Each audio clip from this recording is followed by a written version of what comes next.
ay rated SPG. Striktong patnubay at gabay ng magulang ang kailangan. Maaaring may masiselang tema, lengguwahe, karahasan, sexual, horror o droga na hindi angkop.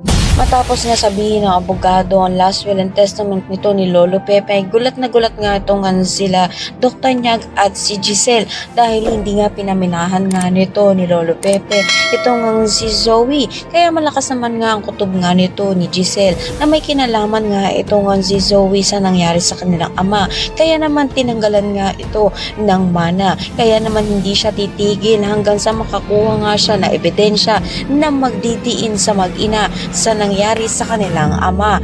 Patuloy pa rin naman nga na pinagtatanggol nga ito ni Dr. Nyag dahil wala pa rin nga siyang naaalala tungkol sa natuklasan niya noon na hindi naman niya tunay na anak itong si Zoe. Sa kabilang banda naman nga ay nag-aalala na nga itong si Moira dahil kapag nga nagising nga itong si Lolo Pepe ay malaking posibilidad nga na sabihin nga nito ang ginawa nito nila sa kanya. Kaya naman kinakailangan magbakasyon muna nga raw sila nito ni Zoe upang maiwasan nga nila pag-isip nila.